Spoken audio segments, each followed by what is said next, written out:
we have all read about, listened, heard about the Buffett rule, and that would be a 30% minimum tax on anyone making over $1 million. And in reading, I came across an analysis of this the other day that has an estimate for what this would bring in. And I have to admit, it's a little disappointing. So this was the Congressional Research Service, I believe, came up with the number of $47 billion over the first 11 years of this rule being implemented.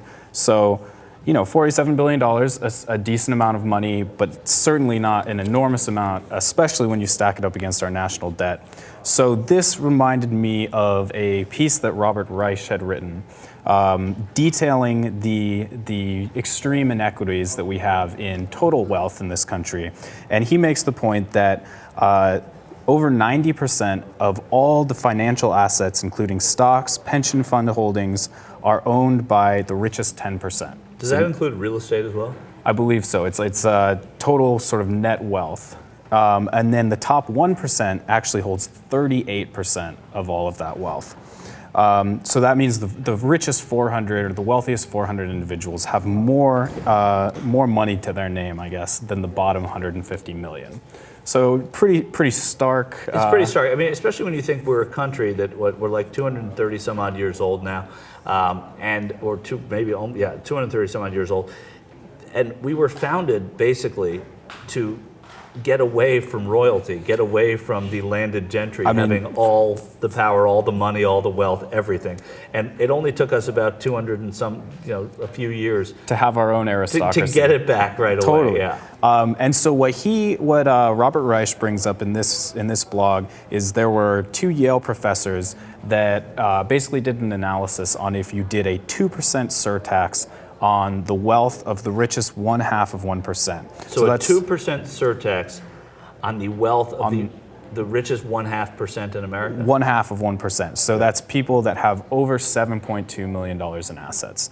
And if you did that, 2% on their total wealth each year, $70 billion a year, $750 billion over the decade, versus $47 billion for 11 years on income. And I think that is the point of what he's talking about here, is that taxing income is all well and good, but the fact of the matter is that we already, like you're saying, we already have this entrenched class or wealth division in the country, and that just taxing income is not going to be enough to tackle that incredible disparity that we have right now. Yeah, there's always, they always hold these things like the Buffett rule and the Buffett tax and those things up as models, and because they play really well. The death tax, for example, the inheritance tax, it's a tiny amount of money compared to what they're trying to say. I mean, philosophically or whatever your point of view on the inheritance tax is, that it's not going to solve any of America's problems. But when you see what Lucas just brought to the table here, that's super money. That's a ton of money that is going to go and change the way not only taxation happens in America, but it would change. Now, nobody's proposing that this take effect, but it's just to elucidate us on exactly what the disparity in this country is. And how much money we're talking about these people having, and that would make the difference. Yet they're the ones who keep getting the breaks in this country.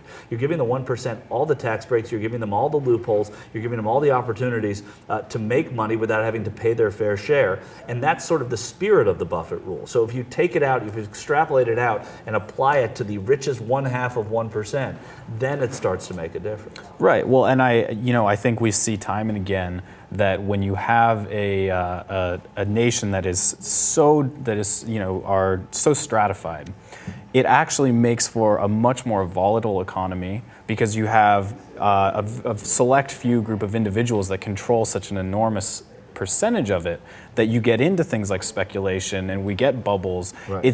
It's much safer to have the money more diffuse throughout the system, to have it in the hands of more people. And I think this ultimately gets to the question of is this truly a meritocracy? When you have people that are so set up from the day that they're born that they're never going to have to worry about this. Yeah. And when it gets to this level, it's really at the expense of people that are not born into these fortunate situations, because we look at public education being defunded and all. Yeah. I agree with this idea of the wealth tax, and I know that that's maybe a less kind of popular idea, especially in this country.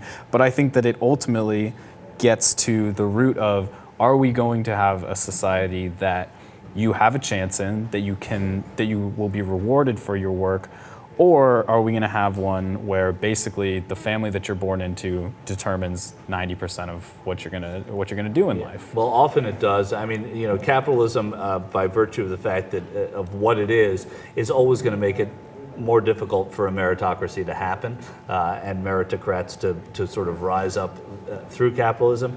But there has to be a leveling of the playing field more so than what we have right now. I don't think that something like this will pass or happen, but it is just it is just illustrative of exactly what the problem is in this country and exactly what that stratification has borne out. So I hope that people pay attention to these numbers and what Reich is saying, because those are the kind of things that people have to use as examples of how we can make changes that really matter in taxation.